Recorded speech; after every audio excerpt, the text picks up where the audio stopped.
Hello, everyone, and welcome to Toku Portal Podcast. I am Ryan. With me is. Bashy V. I was Uh, able to crawl my ass out of a hole to do this I was gonna say, welcome back to the podcast. for like the 15th time. Uh, welcome to Ryusoulger episode 17. Uh, so that when was the last time you talked to us about Ryusoulger? Like on the Uh, podcast? I don't. I want to say the first couple of episodes in. Ah, so there's been a lot of developments. And you were telling me before we started that you are finally interested in the show now. Yes, and slight correction. This is episode 18. Oh wait, this is episode 18. Oh, That's what my Dropbox says. whoops. Episode 18. Alright, so what was your problem with the show before? Most of it was the fact that of it coming off of Lupin Ranger, a show that was so solidly founded and was perfectly paced, and the plot, what lack thereof, was it moved along very swimmingly. Right, And it didn't seem like a retread of things I've already seen, which Ryusoulger very much is. yeah, Loop had definitely, it didn't have an ongoing plot, much of an ongoing plot. It didn't have major changes, so it just ran smooth and safe the whole time, and it worked. And then we get to this, and it to me it cut back to like the older Super Sentai, where it was more, let's make jokes, let's be overly over the top funny and slapstick and all that, and it and the plot I didn't really care for, because again it was retread of things we've already seen. But they have been doing a lot of dark undertones throughout the series, especially getting into the topic of suicide multiple times. Right, which is rather dark and really unexpected. And those, as much as I hate to admit, those were the few moments of the series that I really liked, where it grounded itself in reality. I think that's what I liked about Loop Hat the most. Wasn't so much for the fantastical monster fights and all that. It Everything else about that show felt very very real, from the emotions to the stories that we got episode to episode, The her the character development, motivations. the motivations, it all felt really organic. Where everything we've had so far, to me, has been just really contrived. Even so far as to why Ui and her dad are helping the Ryusoulgers. It just seems very. It all just seems very convenient rather than story driven. One thing that Decade brought up once was, hey, Ui's dad seems a little suspicious. Especially if you watch the intro, you'll notice that when it does a shot of him, like it couples that with the Druidons, and then when it shows Ui, she's scared because the Druidons are there, and it raises the question of why did they couple him with the villains like that? Right, and I know this is something I've mentioned to you in messaging outside of the podcast and all that, is that was a very big question I had, and it raises a lot of speculation, especially with the fact that the Kishiryu don't technically really exist in the aspect of what we understand as dinosaurs and all that. These are separate entities. Right. That that that old man should know nothing about them, and I mean He nothing. he has And he been seems to know way too much. his life work has been researching them, which is the justification. But then you have that one episode where they meet Dime Volcano, and the page in the book that explains how to interact with him is missing. And at the end of the episode, he randomly found the page and doesn't remember how he found it. And that just raises a huge red flag that has not been addressed. Right. And I at this current point in time, I don't see it happening or being resolved. I think if it is following the train of thought that we're all thinking, is that'll be something that'll pop up, rather late in the series.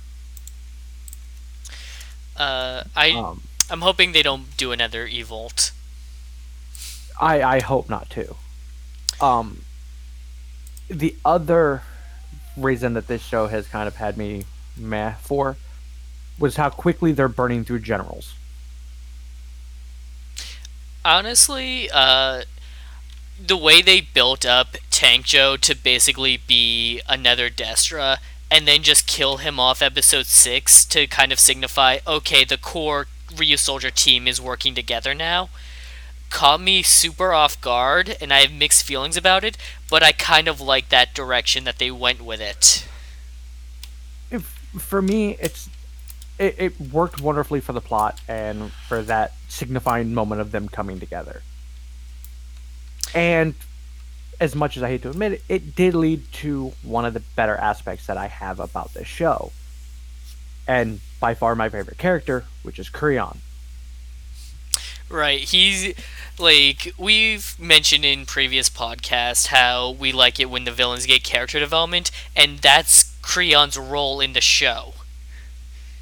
It literally, that's all Creon has done, is literally character development. When they Like, by this point in most Sentai, none of our villains are fleshed out really. Because there's usually, by this point, there's usually what, two, three, four generals that are running around doing their thing. Right, you get the big bad, and then you get his generals who all have their own like method of doing things and will try to tackle the situation in their unique way.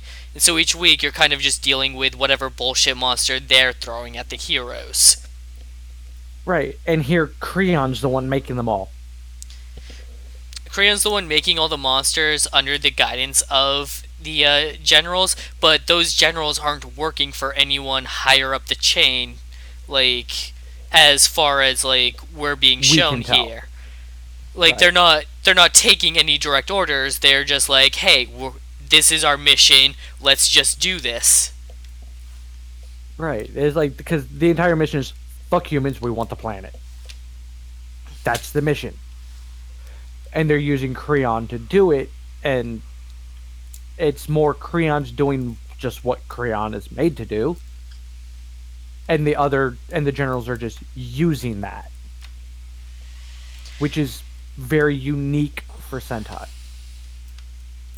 Because it's the closest we get to that I've seen throughout history, throughout what I've seen of Super Sentai, which most of my Super Sentai is from Shinkenger on, and then everything before that was Power Rangers. The closest I can come to that is Creon's Finster, only more active. Huh. Kind of, yeah. Because Finster's the one who made all the monsters. Rita just went, okay, send them. Yeah, uh he was just kind of like an artist, like crafting his monster sculptures and like, hey, guess what I designed this one to do and such. And he was just he the problem with the Rita or Bandora and her minions is that none of them are really given proper motivation for working for her. And so Finster or Pleepricon, however you know him, just did it because he was told to, and he had no personal motivation behind it. Whereas here, Creon, uh, he he understands that he's the villain, and he's just kind of doing the villain thing, like, hey, this is what we do, and he's having fun with it. So he is partially evil. He understands what he's doing. And with Creon, the thing I like about it is like Creon's gotten more character development than any other character in the show. Granted, yes, we are only 18 episodes in, Right. Like, but in terms of character development, the focus has been on Creon. the point I'm trying to make is that Finster got nothing out of helping Rita that we knew of. Like, Rita was the only one that was, or well, I guess in Power Rangers, like, all right, let's conquer the world kind of thing. But in Jew Ranger, like, Bandora was just trying to like eliminate children. She was literally just going on like a tirade of whatever contrived annoyance she wanted to. Like, whatever like her minions were going to get out of it, nothing. Right. It's like, and while yes, we don't know what they're getting out of it, but we have the fact that Creon has the enjoyment of this. And that enjoyment like plays a huge role in his character with the different generals that we've had. Like Tangjo, he joked around with Tangjo, and Tangjo was receptive to that. I kind of think that Tangjo is kind of like that older brother to him, like that jerky older brother. Right. That whole we could joke around, but don't joke around towards me. Right. Don't be so lighthearted. Then you have Wizaru, who is just getting the most enjoyment you can out of your situation kind of guy. Who's like, yeah, we're gonna be the bad guys, and we're gonna be the most glorious bad guys you ever fucking saw. Which make which with when to me that dynamic so far has been my favorite. Right. It complements exactly what Creon wants to get out of being the villain super well, which is why he's the most receptive to Wizaru. Right. And then we had Galicius or whatever the hell the We've other been calling guy's him name was. Gadulaeus. Gadulaeus. Uh, Who was literally just a dick. he's like the strict and overbearing father who's like no enjoyment, just work. And that guy was doomed to fail.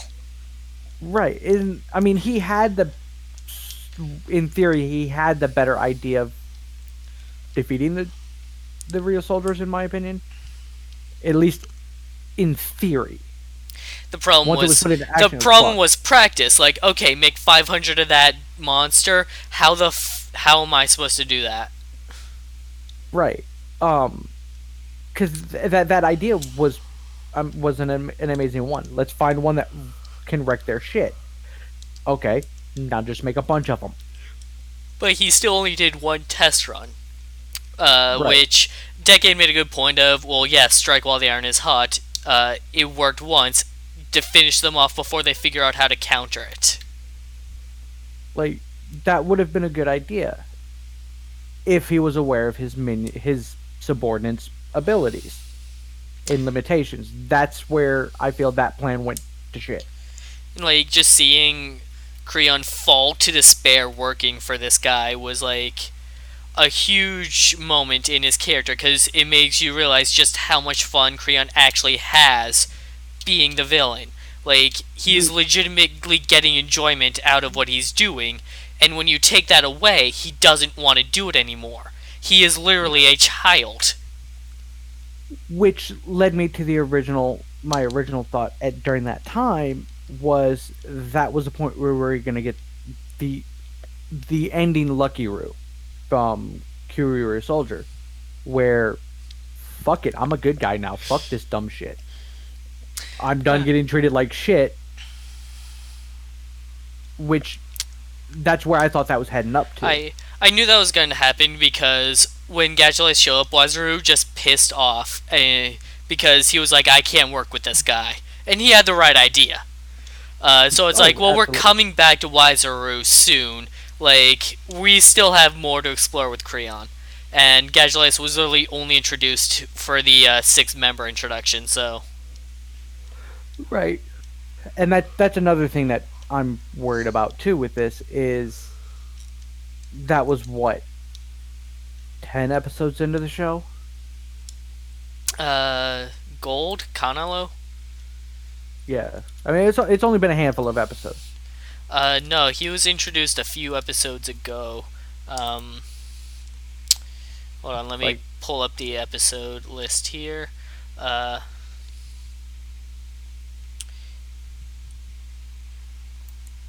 the Wish That Sunk into the Sea. That was episode 16.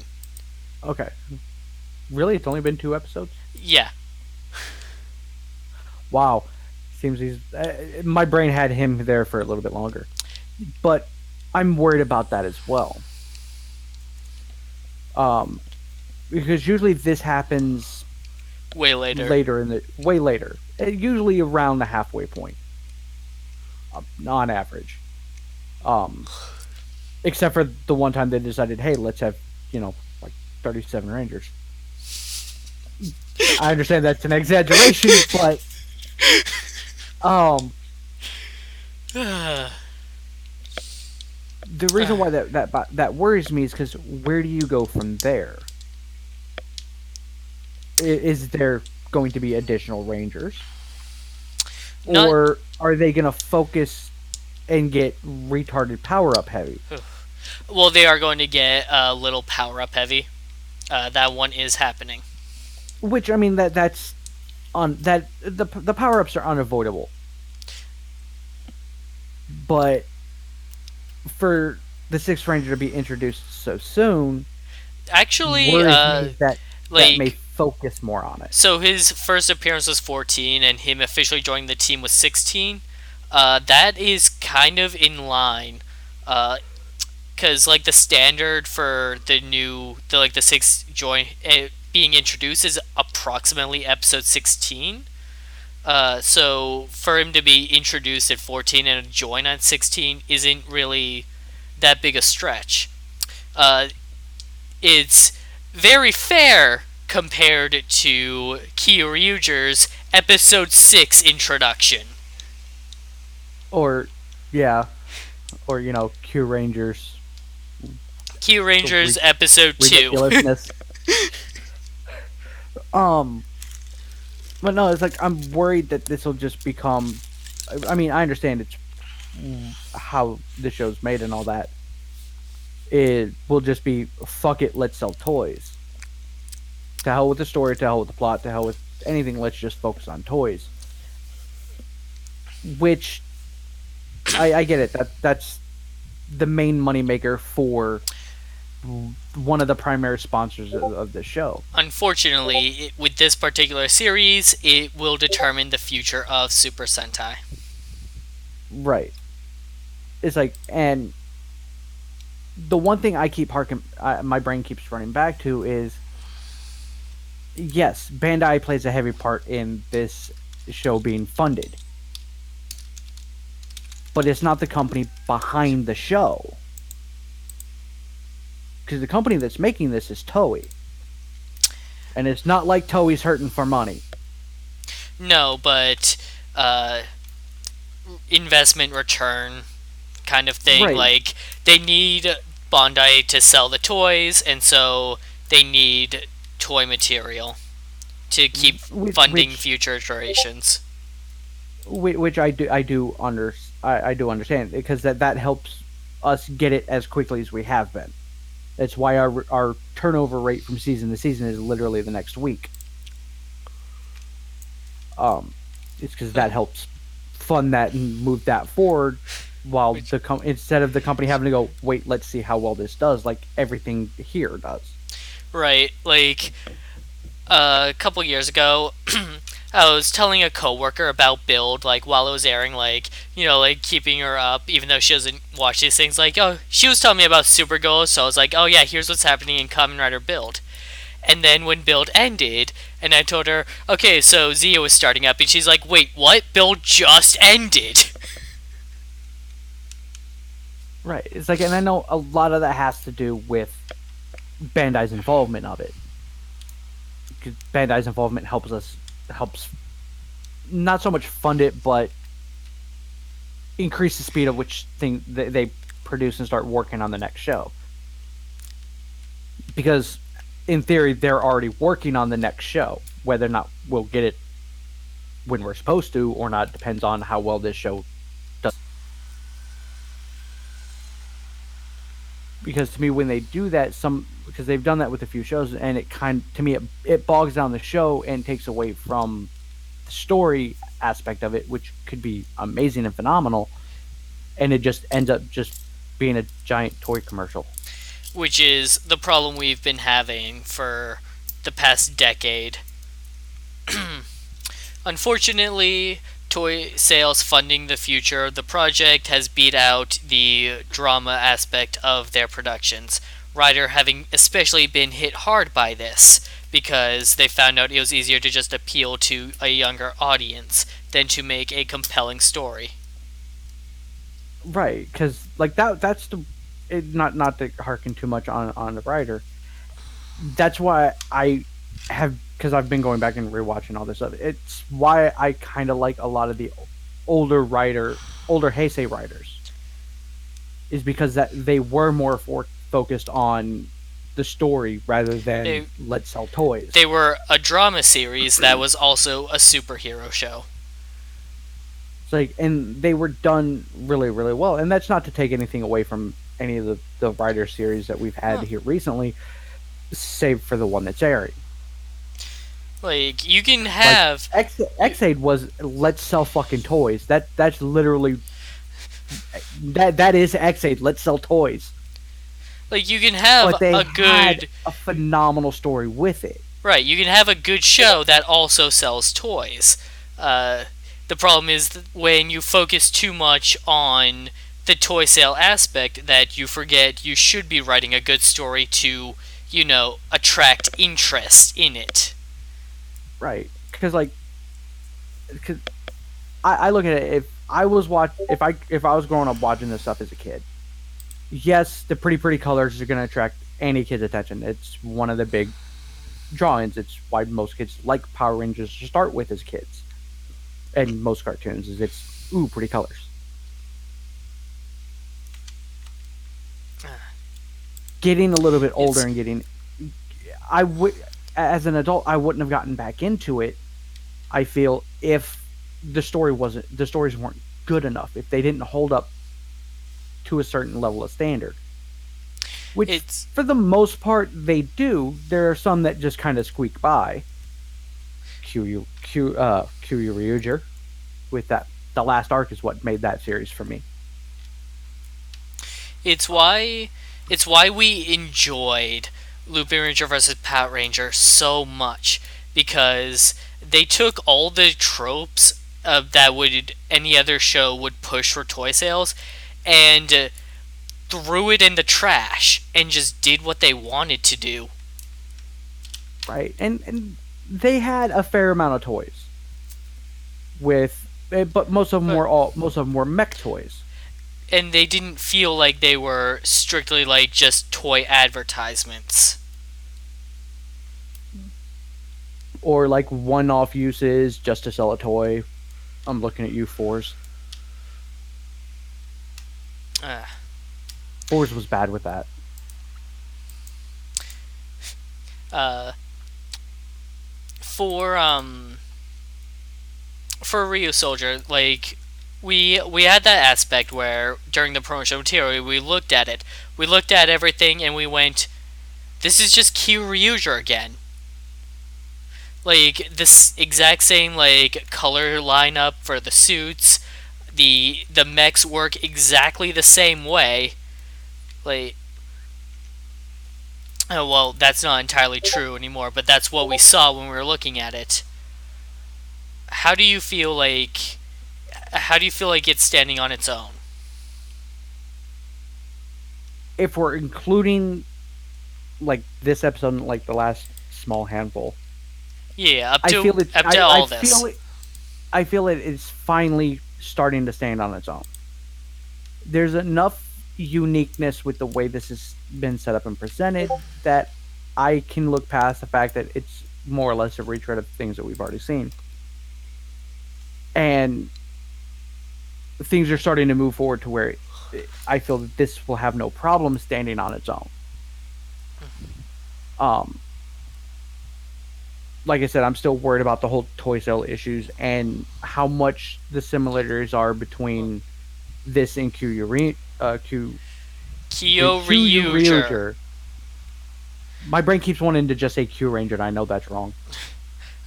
So Um. I have some good news for you. Okay. While they are gonna go a little power up heavy, everyone is going to get a power up. It's not just going to be red focused. And it's not going to be that Shinkanger where it's all the same power up. Well, I think they're going to. I think it's going to be kind of like Lupin Ranger, where they're going to like share the effective power ups with each other. Like, I okay, so like they like red might be the first one to use each power up, but then they get passed on to another team member when he gets like a different one. okay, so more, yeah, more like they did with Lupin with like scissors and blade. Right. Uh, I don't know that that's what's going to happen. I'm just making a guess because I feel like that's would make it good. That's probably how they're going to play it off. And from what we've seen of the imagery, um, I with that I'm more worried of the. Well, yes, this is a power up for everybody, but red will be the person who uses it 90% of the time. Um, because that drove me nuts with Ninja beyond the fact that Ninja exists. But Kenja did the same thing, and I feel like the power up didn't even matter that much. Like I'm okay with the additional with the rest of the Rangers getting a minimal power up.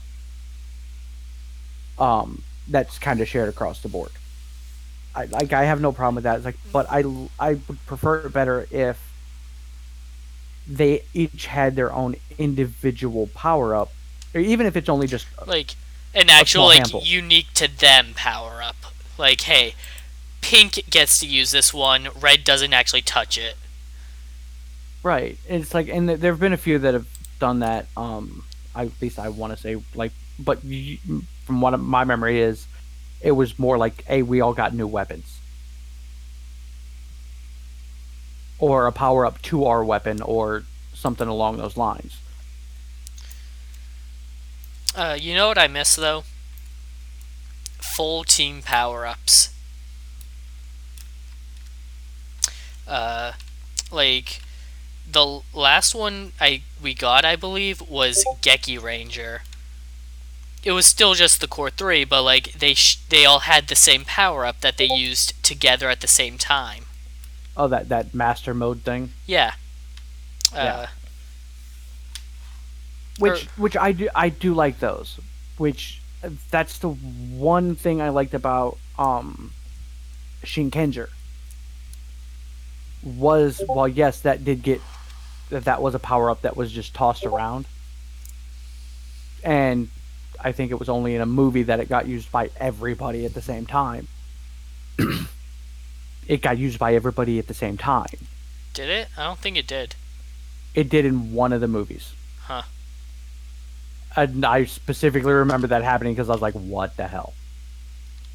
And it was something like they cloned it or something like that.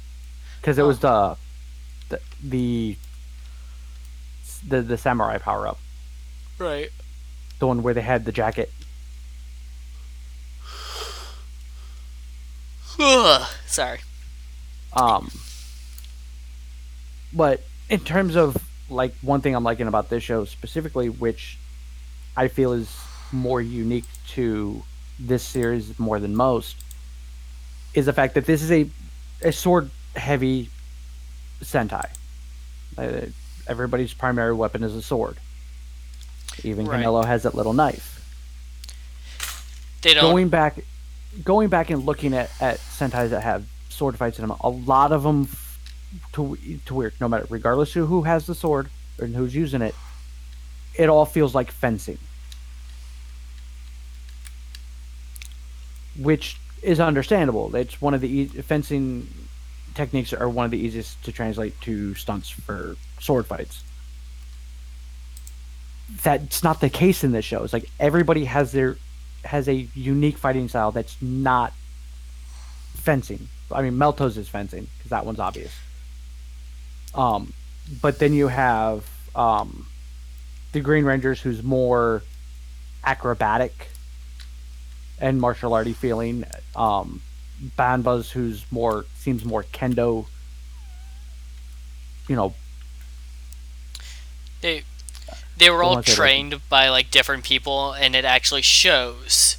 right, rather than it's oh we've all been trained by different people, we all fight exactly the same, For the exact same style. It's like no, they are all unique. which again works really really well. The one thing I'm disappointed they haven't touched in terms of the actual fighting styles is Pink. They haven't truly taken advantage of of the information that they gave us for Pink, of her being super powerful. Because Right. aside from one or two moments, it hasn't. There's been nothing has shown that she's super powerful. It's like she's supposed to have monster strength, but it doesn't translate in suit. Right, and to me, that should just up that even more. Like I feel between all of them, if you wanted to do this like power ranking style, because in most Sentais, the Red Ranger is the one who attacks the monster, and everybody else fights the grunts. That's the standard. Pink should be the one fighting them, because the Pink Ranger, in theory, should have the strength to do so on her own. Have her land the strong blows that you would expect to see from a yellow. Yes, like I would much prefer to see that than her just seem like she's being just as ineffectual as everybody else.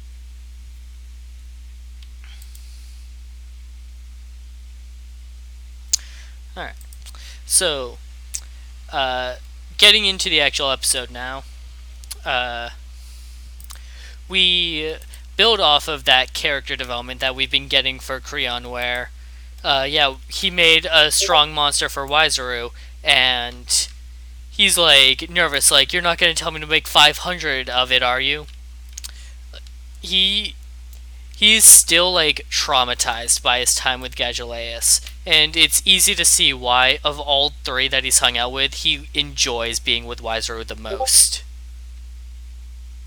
And that was one thing I was very very glad about. Um, and one thing I've forgotten about since I've been on the podcast, I forgot that Wizaru just fucked off. I literally forgot He about that he left for 3 episodes. because he showed back up, and I'm like, oh yeah, you're not dead. Yeah, they didn't resolve anything. Gageleus showed up, and Wizaru was like, I am not working with this guy.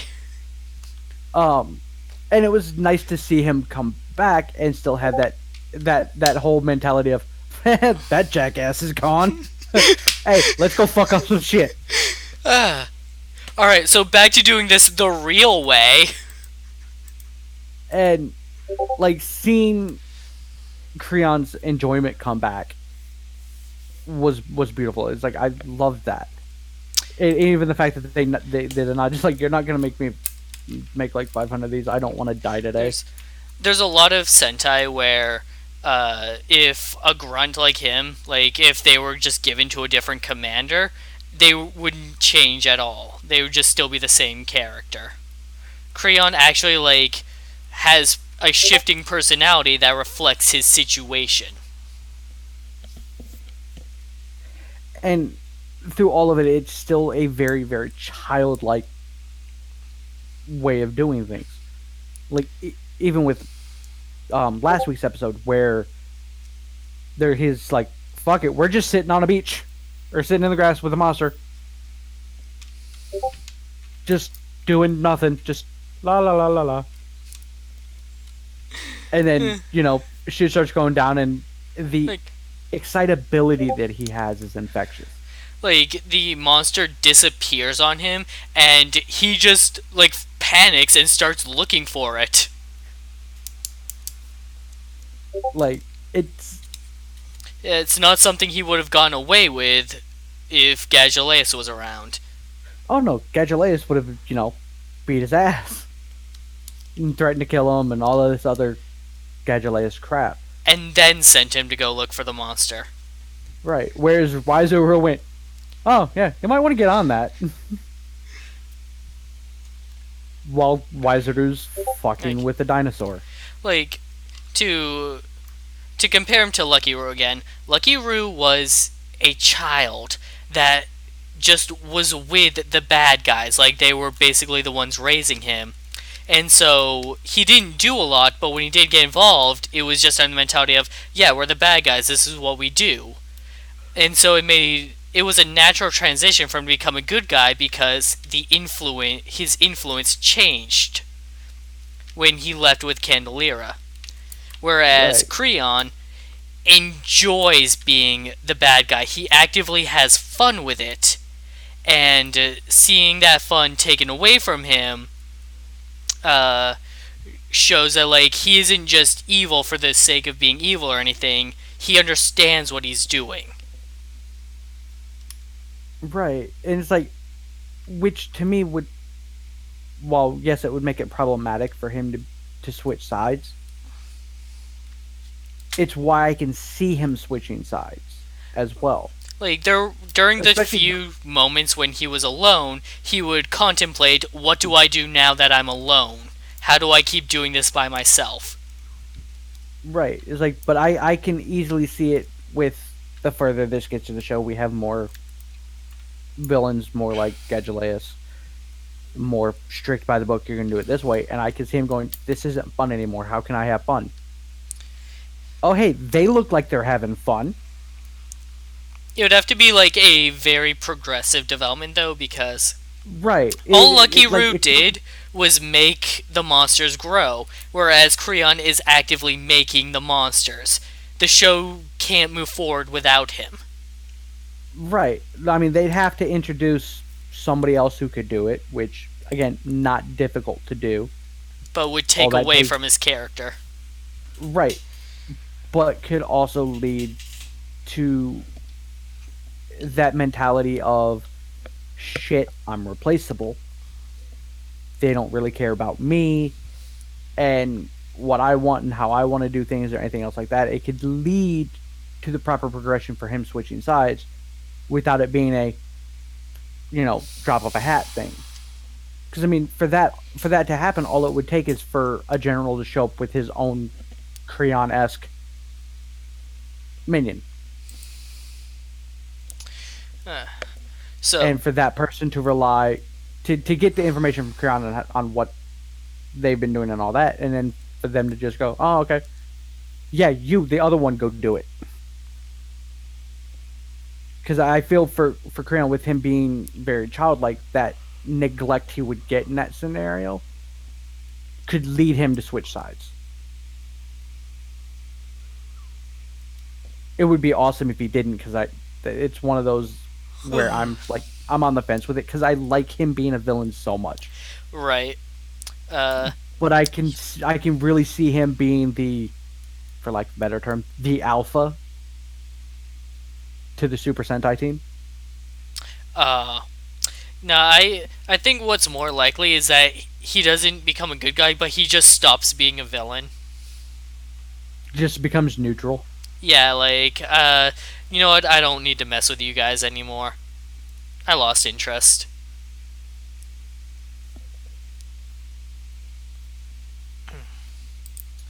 Alright, so the Ryusoulgers are fighting a rock monster that has the power to undo their transformations.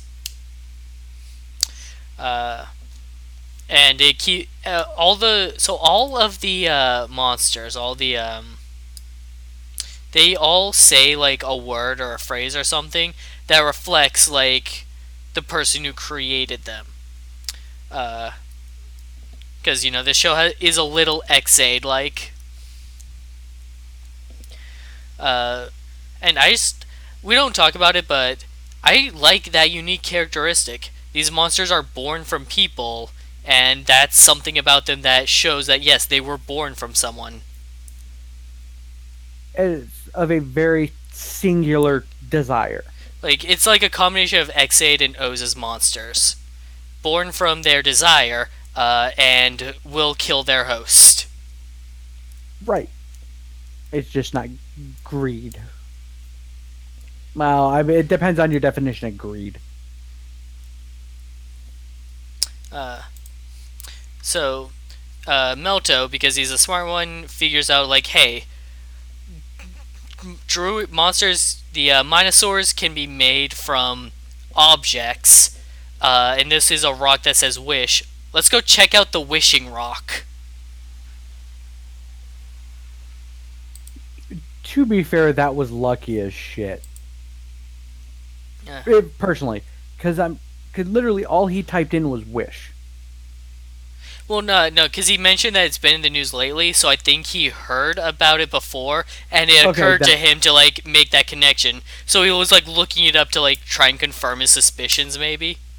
okay, because my brain went. He typed in wish, and that was what popped up rather That than the definition of wish. that's what initially occurred to me, but then I thought about it and went, no, because he said it's been in the news lately. He knew about this. He was just bringing it up to show the others.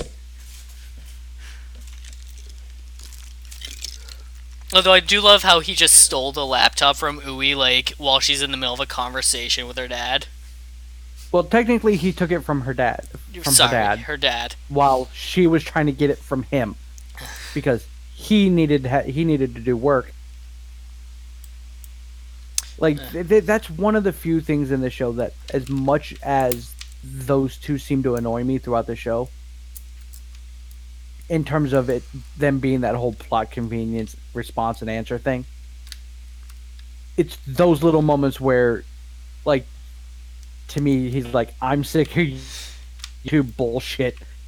I have my own work to do. Get off my shit." Uh, I do appreciate that they're attempting to include a sense of normalcy in the show because that's always great to have that realism in there. But man, does Ui and her dad not hit the right note? They really don't. Because to me they come off more obnoxious than anything. Like, Ui's dad is great in the moments of that plot convenience answer to what's going on or what they need to do. He's great at that role.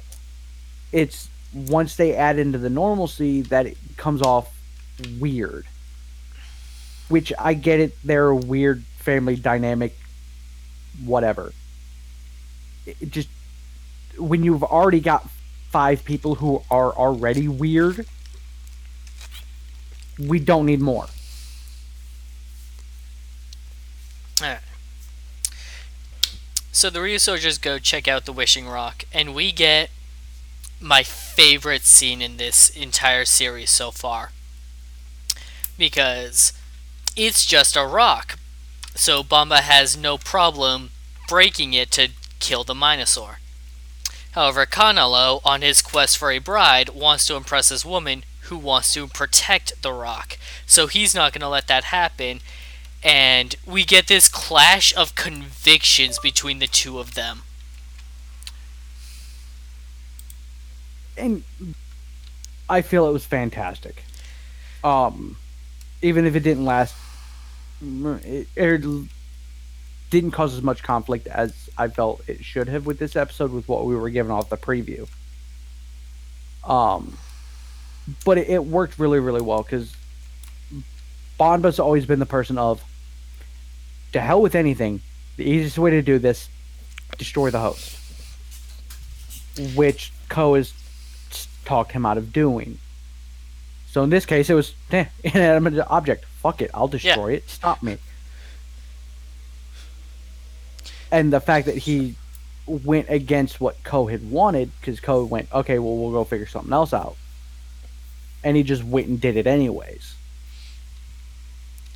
Like that's which to me that speaks a lot about how much he cared about a rock. And it also shows how much he cares about their camaraderie with Ko and the others. Because to me, this shows, like, well, yes, they've gotten close and all that, he's still not at that level that his brother's at. Like, he stopped suggesting, let's just kill the host when it's a living person, but this is just an inanimate object. And I think his intentions came more from his lack of care for what Kanalo thought than what Ko thought. Because Ko was just trying to be the middleman, whereas Right. Kanalo's like, don't destroy the rock. Bamba saw no reason not to destroy the rock. And well, between that and the fact that um, Kanalo is basically now at the same point that Bomba and his brother were with these guys, where he's like, "Yeah, I'll help you, but I'm not one of you." So I think it's more that butting heads there too, because he's like, "You're not part of this fucking team. The fuck what you want?" And it's seeing these two actually, like, finally interact that I've been wanting for a while now. Like, this kind of contrast in their characters is what I've been wanting to see, and this is a really great execution to show it off. It's like, especially with this coming off of the last episode, where we have the fact that Bombay had found love and all of that stuff involving everything and how that played out And the two of versus them even seem to bond for a moment. right, and then then at the same time you see Canelo basically, while yes he's trying to find somebody, he's also kind of being a player about it. Not so much in the fact of him doing it to multiple women at once, but more in the, well, this didn't work out. Hey, hi, how are you? The moment he turns around, I can understand that being a motivator as well. That depth of him taking the, why are you looking for something that I already lost? That kind of grudge and resentment that Canelo's so optimistic about finding something when when Bonba has lost what he had. It, I don't know if I'm explaining it well, but it's a good dichotomy to the characters, because you have Canelo on the, kind of on the up ramp to finding love, and you have Bonba who's on the downslope of it. So it's a unique interaction, and it plays well with these two characters, with them being so drastically different in these multiple aspects of their characters. To me, it's something that should have happened sooner, but I'm glad we still got it fairly early on of Canelo's actual joining the team. And I appreciate seeing character interactions that are like that are unique and reflect those characters' ideals and ethics, than just having the main character come in and, like, everyone is happy because he's around. Like, no, Ko was here. He was trying to, like, be the middleman between them, and that didn't matter. Like, their conflicting ideals still came to a clash. Right, and in this particular case, over a fucking rock. That's exactly Mama's point. Like, which I think that's one of the better points that makes this such a great fucking thing. Like, Bomba's not wrong. He's not. I mean, it didn't work out right due to... Right, we find out that he was technically wrong, but nothing anyone could have predicted. Right, but at the same time, he's like, you have that whole, just like, dude, you're only doing this for ass. Fuck your rock. I mean, because Canelo had no other motivation to do this, right, other than the fact that he wanted to go out on a date. Right, but I was still looking at it from her perspective. Like, she sees sentimentality in the rock, and that's what Canelo is protecting. Because he wants some ass. with Canelo, with his entire motivation is he's trying to find a wife. That's his motivation. Yep. And yes, he does have that sentimentality of, well, this is important to you, even if we are not going to be together. We got that with the previous episodes. So he does have at least that leg to stand on. That okay, if he had found out that she was married beforehand, spoiler, that he would still have protected the Rock. Because he'll do anything for a pretty face. Yeah, pretty much. Or children. Well, only because he feels bad. Right. Guilt is a wonderful motivator. Usually. So yeah, we find out that the Minosaur wasn't killed just because Bamba cut a rock in half. In fact, there are two now, because when you break a rock in half, you just now have two rocks. Which is the best thing ever.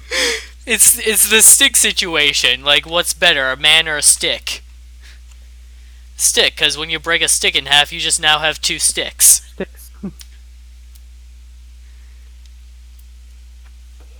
Like, when it first popped up, as soon as I saw the second Minosaur pop up, I was like, yeah, because you just cut a rock in half. It's still there. I was legit confused at first, and I was entertained. I was like, wait, was the girl the real host? No, we saw the green goo come out of the rock, and then they explained it and went, oh. My brain went a little bit further with you on that. It's like, well, maybe there's another wishing stone, and they're connected. Because they do the same thing, so technically it's the same thing. Silly me, I was holding the map upside down.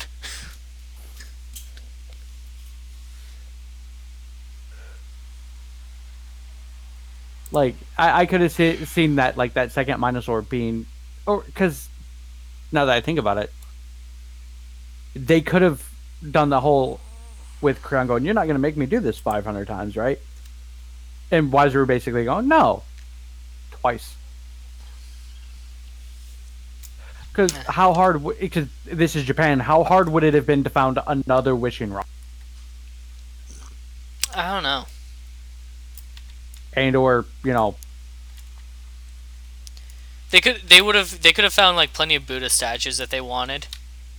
Right. I mean, there's so this could have been that. It was like, but my entire brain went, he cut a rock in half. The rock's still there. Now rock is two.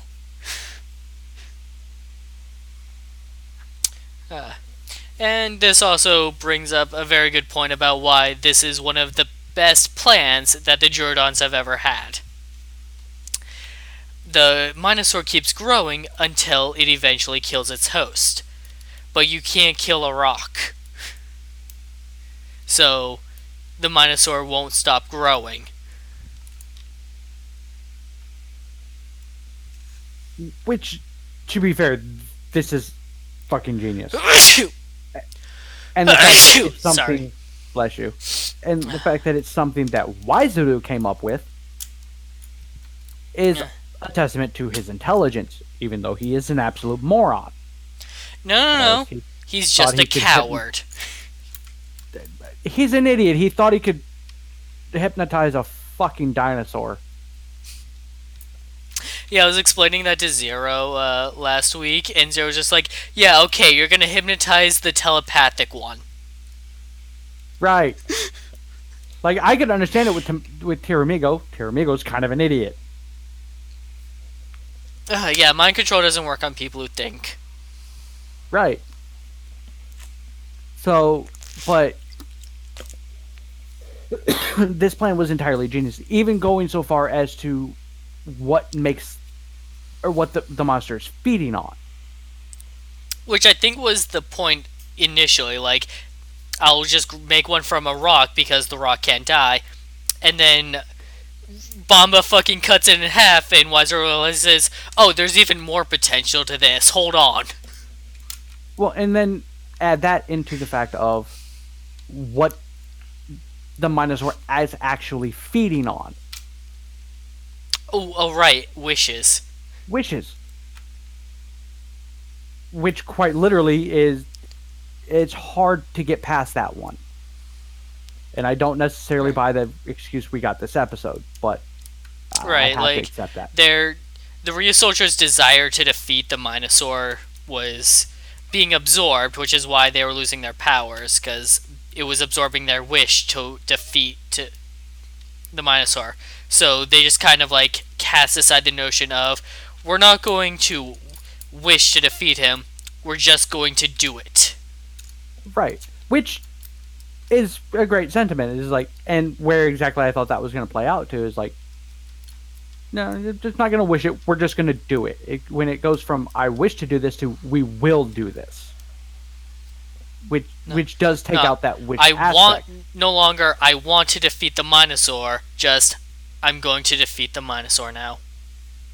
Like, and it within the episode, it's a fantastic moment.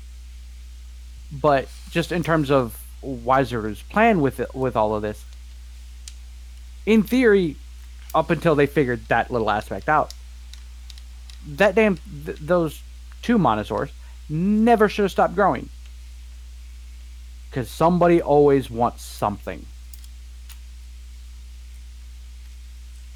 But like the rate at which Minosaurs grow is like staggered. It's really weird. Right, because again, rules haven't been fully laid out. Which is probably best for this show. Like don't try Mainly to explain it. You'll only right, fall apart. Right, Zio.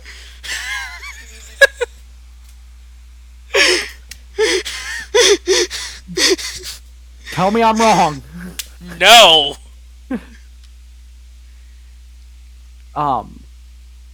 But yeah, it was a fantastic idea for Wiser to have, which is a testament to his intelligence. That at least he's not completely retarded. Like I said, he's just a coward. Like, so Bomba goes to when Wiseru goes to like break the rock even more to make more Minosaurs, Bomba like admits his mistake and goes to protect the rock, and Asuna follows him, and without even transforming, I believe, they actually hold their own against Wiseru pretty well. And then right. And it's this is one of the things where like I'd mentioned is like this makes sense with these two doing it. Bomba is one of the stronger ones of them, and then Pink is the strongest. So yeah, Bomba is arguably the most skilled. Right, with his skill and her strength, they should have had and like, did have no problem standing up to him. Remember, a while back, Wiseru made Asuna angry, and she nearly took him out by himself, and he didn't even try to fight her, he just ran away.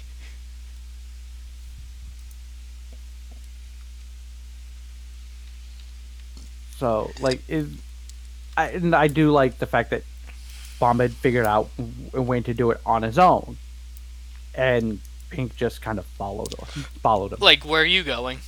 What are you doing? Like, the monster's that way. Where are you going? Like, yeah.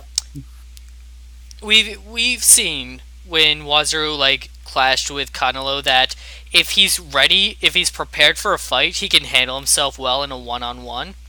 But then as soon as Bomba and Asuma change, they just wipe him. They just body him right away, and he runs away because he's a coward. Like, and that it's again like this is where I'm starting to get into like the fight scenes with all the shows, like because you can feel the difference between the characters and all that, and the fact that the generals don't all seem one-sided. Like it's a standard trope that like whenever the general gets involved, they will usually back out before the fight is resolved because they can't be defeated too soon. However, 9 times out of 10, they will leave the fight as though it were a stalemate or before the tides start to turn on them and they're about to lose. Like, so you feel like, yeah, they're still a formidable opponent. Every single time Wiseru is forced to flee, I feel like he was forced to flee. Like he was like realizes how he's outclassed and is like, I can't do this, and runs the fuck away. Like, Right, Wiseru being a coward is a defining trait that I personally see in him, and I love it. right. Because like I mean, just even looking back since we made the parallel between Tancho and Destra, every time Destra got quote unquote pushed back, he left of his own accord, not because he was outmatched, but because the fight wasn't going anywhere until it got to the point where it was truly leading to his downfall within his character arc. Whereas, like you said, this is like Wazir's just gotten wrecked each time, Like, I and love then he that. goes, "Fuck this, I'm out." I love that one of our central antagonists is just a coward, and they don't try to hide it.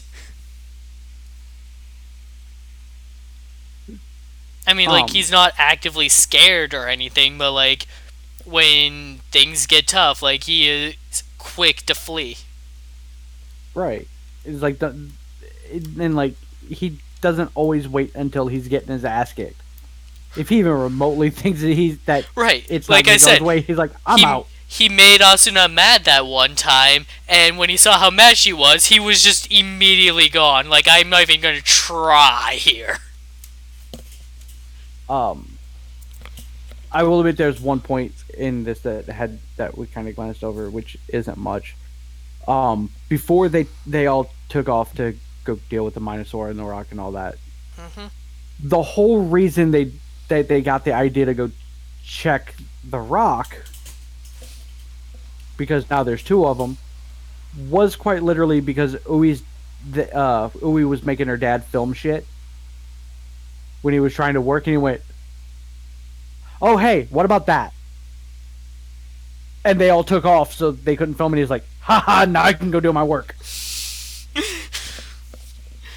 Uh, I laughed at that moment because it was one of those I was like, "Ha, hey, isn't I this can." situation actually really dire?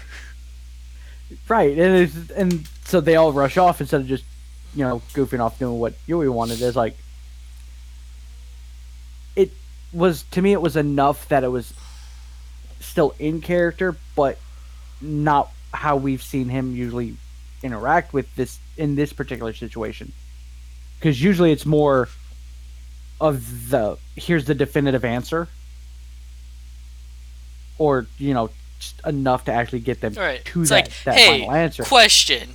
The host the Minosaur's grow until the host dies, right? But if the host can't die because it's a fucking rock.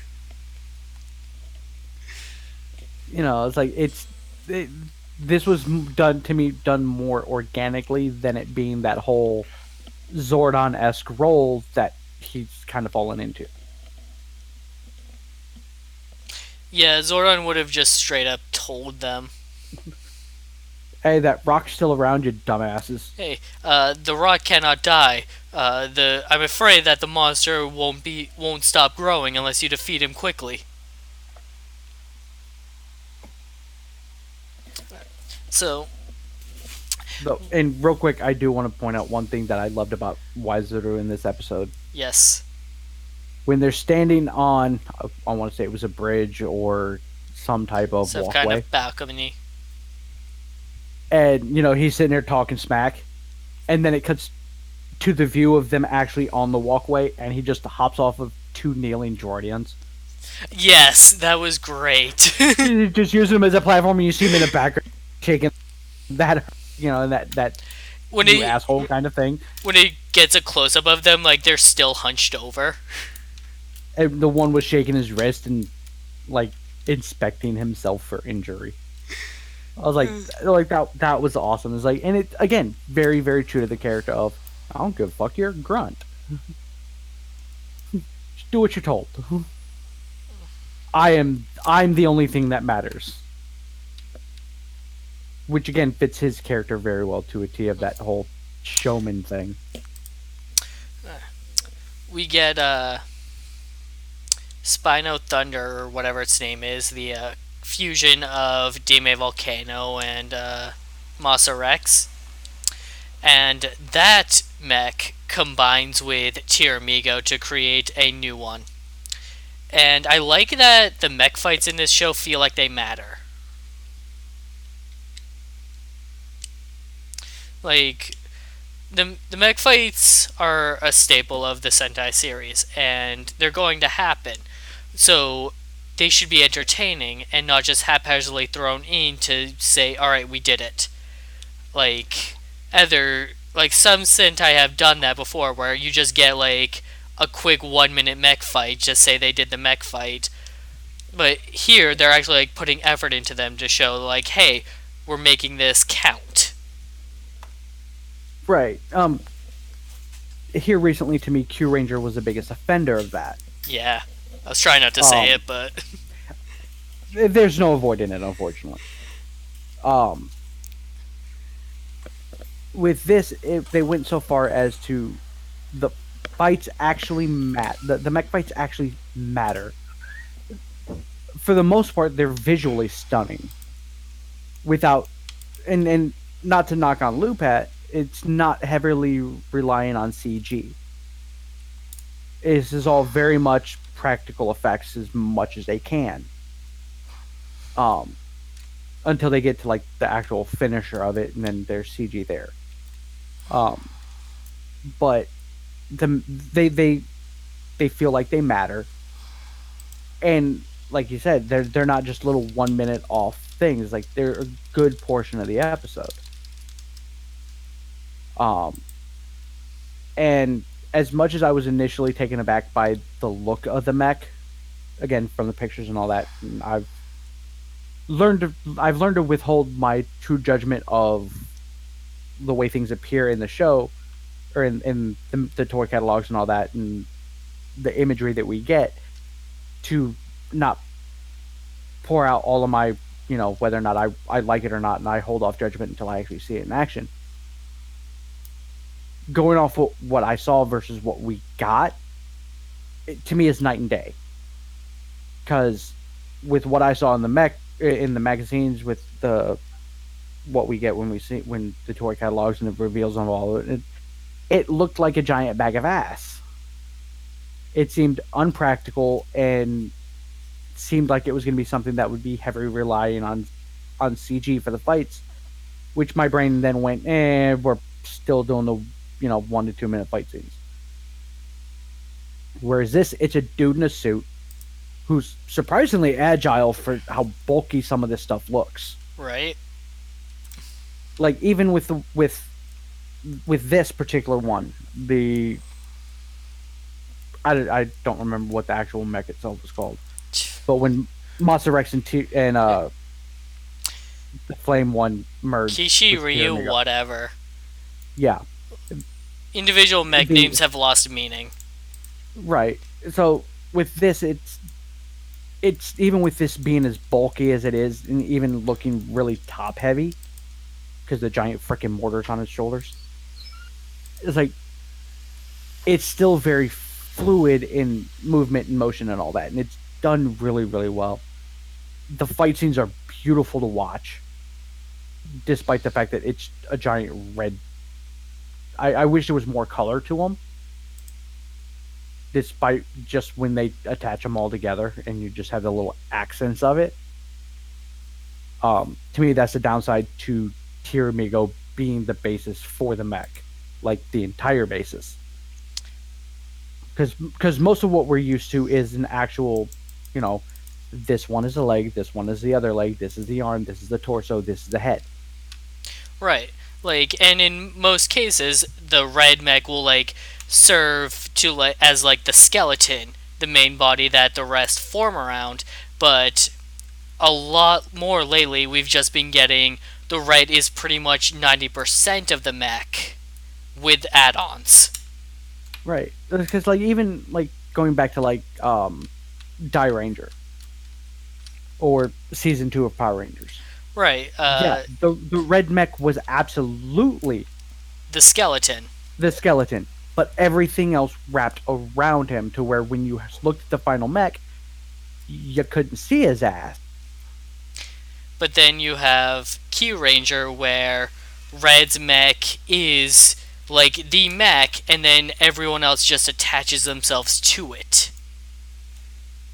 Which to me still worked better in terms of at least making it look like they all came together rather than with despite the fact that it was giant and orby. Like, like when I say attach themselves to it, I just mean like they basically become extensions of the mech. Right. It's like they kind of like with because with Q Ranger it was here's and you said Q Ryuger, didn't you? No, Q Ranger, but Q Oh, you did say Ranger Q Ranger. also works because again the Red's mech in that one as well is the mech, and then the auxiliary mech.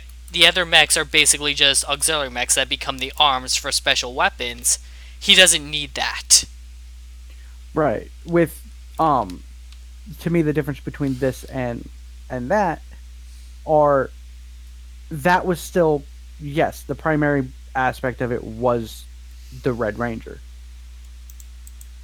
And then the others attached to it. It's like, but it was clear and signified this one's the arm, this one's the other arm, and then so on and so forth with the different attachments. Whereas this one is quite literally, hey, here's Tiramigo's main form. Let's attach random Legos to it. Or you have Duozier, where here's the mech, and then here are some legs. Yeah, yeah, legs. Legs were a bad thing in that Literally show. just Minecraft blocks. It was and that one was in that particular instance was one of the worst offenders once you got towards the end of the show, and it's got like 30 pieces on its legs. Uh, But yeah, the mech fights here actually feel like they have weight and importance rather than being that. Oh yeah, toys. And I like the fact that it's not everything is laser. I'm still pissed off about Q Ranger about all the fucking laser attacks. like, Q Ranger didn't need mechs. They didn't need, like, the mech fights. No, the only purpose that mechs should have served to me in that entire series was transportation, which is what they were. They were fucking spaceships. That being said, they gave us something that I was really happy to see, which was an entire episode where they just spent in their mechs. That and for me that and the we got a dragon stuck in a hole because our leader's an idiot. Fucking Shorampo. And thank you for using his actual name. Oh. Okay.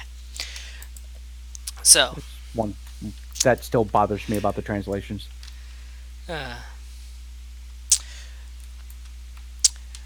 So Kanalo, although he's still mad at Bomba, is about to, acknowledge what he did for protecting the rock. But Bomba cuts him off, saying, I just didn't want him to make more monsters. And leaves it at that.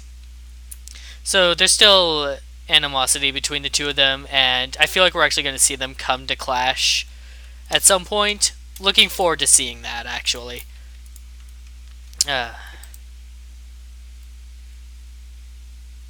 Sorry, were you going to say something? It was for what's right after that. Oh, okay. So, Kanalo, Asuna, someone, like, offers a suggestion for how to deal with the split rocks, which is like, hey, since there's two rocks now, maybe they can take turns hearing out the wishes while the other one rests.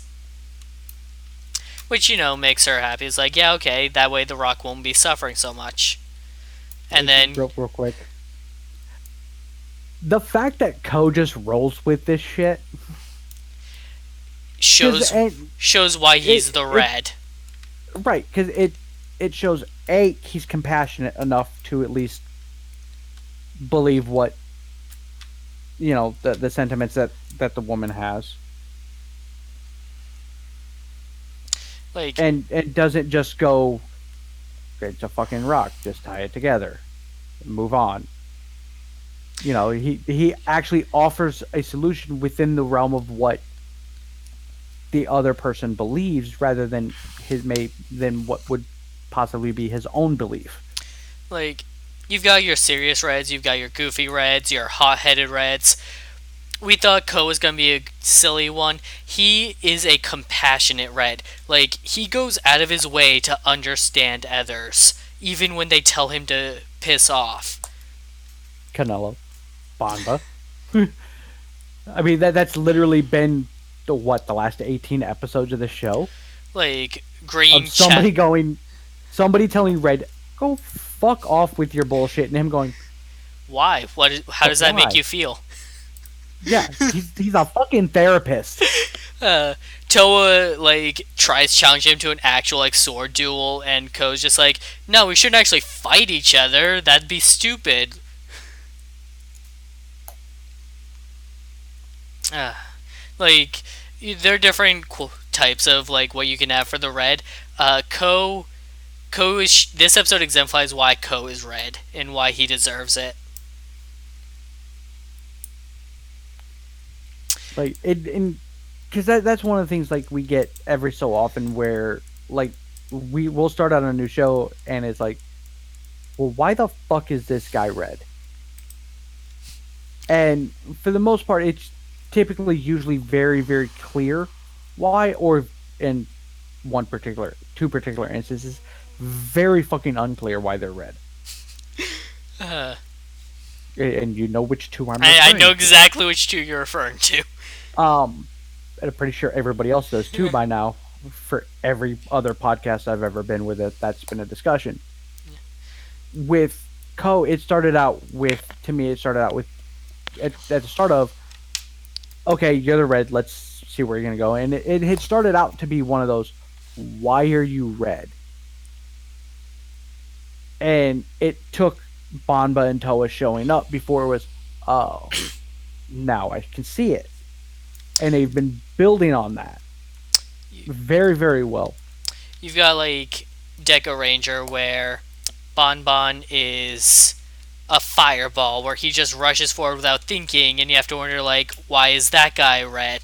But the answer is because he was a fireball. It's because he didn't spend time overthinking a situation. He acted on impulse and made it work out for him. You have Magi Red, who's the youngest of the siblings, and it's why is he the red? He's just super reckless and is going to get himself hurt. And they actually address that, where it's well, he's because there's a lineup, they explain, where he's in the front and then Green, the oldest, is in the back. And Green is sad about it at first. It's why am I last in line? But the answer is because you're the support to hold up the others, especially Red, who will get himself killed without you.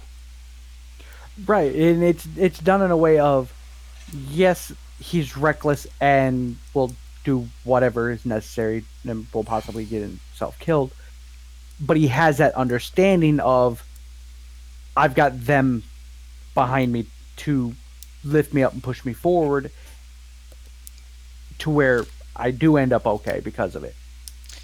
And here we have Ko, who wants, who goes out of his way to understand his teammates and understand how to work better with them.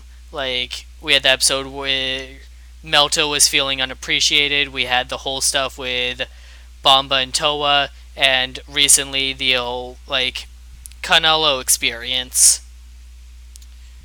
Ko wants to understand them, and he is always trying to do that.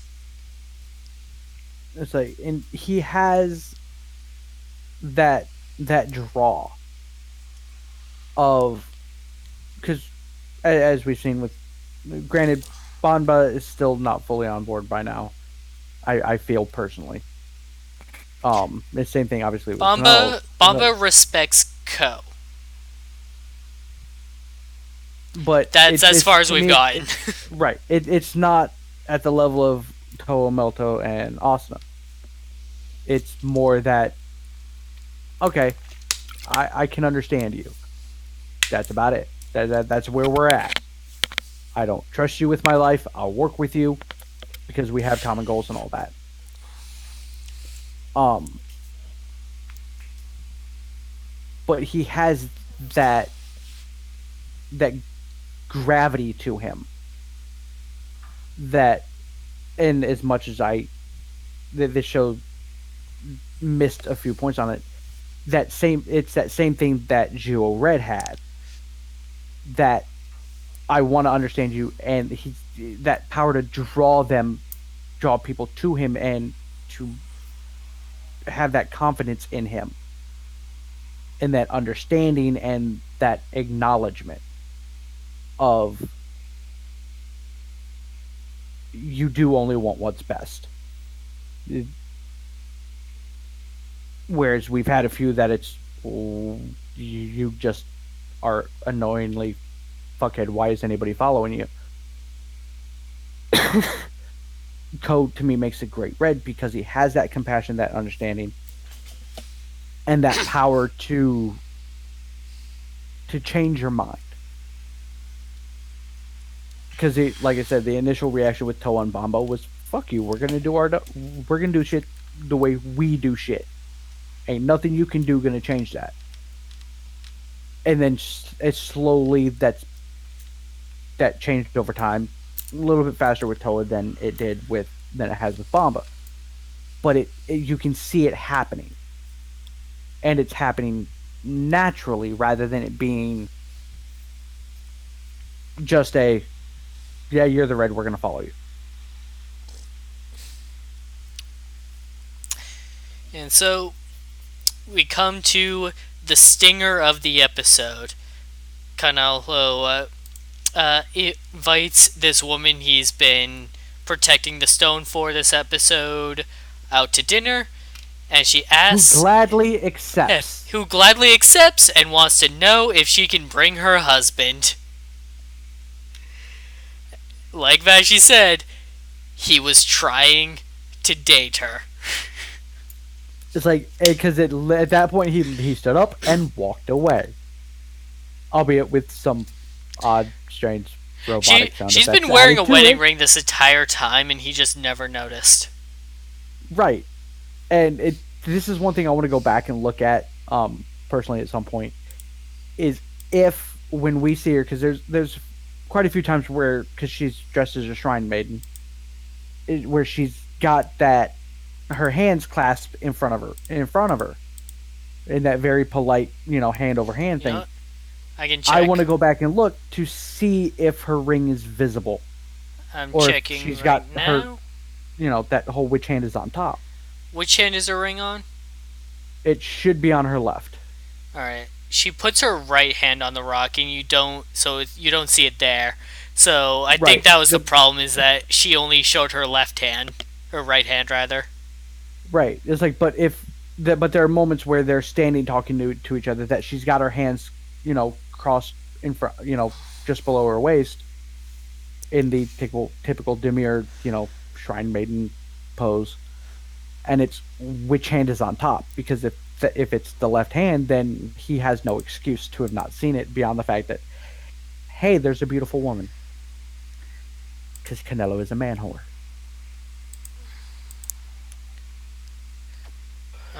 Unintentionally, but he's a man whore. Okay, when Kanelo strikes the rock and she flinches with her hands in front of her, I don't think I see a ring.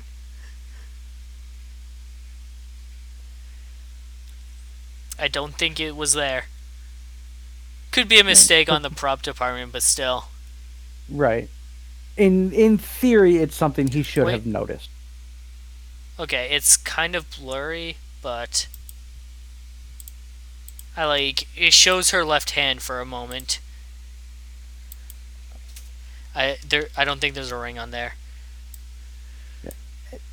And like you said, that could have been just an issue with the prop department, or just How great would it have been though if it was there and you could see it, but like there does not appear to be a ring on that blurry hand.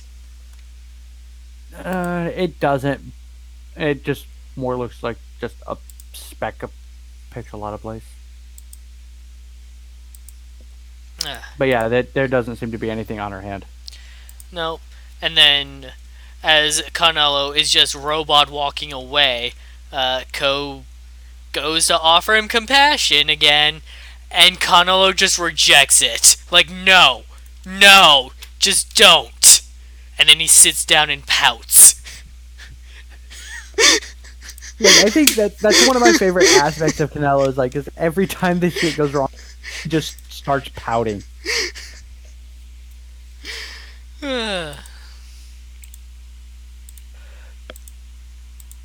But yeah, it's like with this, it's like this episode to me is the start of where this show has officially captured my interest beyond just Creon. And it's done very, very well, especially with this particular episode. Last week was brought back. Sorry. Last week was what? I was gonna say last week's episode was really wholesome. This week was like just really solid overall. Right. It's like it's getting out of its new show slump, which every show has them to start with, that where it's world building and let's sell toys, and we're slowly starting to get to like the meat of the characters, I feel, which is where the show really truly grips me, where the story truly takes off for me. I'm just disappointed that last week we had that abomination of a mech. That spiny Masa Rex. That was an abomination to look at. Especially when it was running down, Well, look forward to next week's episode where Tia Amigo plays baseball. Yeah, I know. I saw that. I was like, what the hell? Like, I get that these people aren't hidden, but you'd think they'd take a little bit more care with Teramigo, considering they found his ass in a fucking zoo. Right. They don't have to be hidden, but the dinosaur. The dinosaur should probably be hidden. Thanks for joining us tonight, everybody. We'll be back tomorrow with more Kamen Rider Zeo, and Thursday for more Power Rangers Beast Morphers. Thanks for joining us tonight. We'll see you next time. I'll see you next time, and I will do my damnedest to be back tomorrow. Probably won't be able to make it for Beast Morphers because I've only watched like 2 episodes of it. It's good. Which from what I've seen of it, it is. I just need to catch back up to it. Wait, have you not met Steel? He's like the best character on the show. It is Steel is the American J. Yes. I specifically Googled that to see it.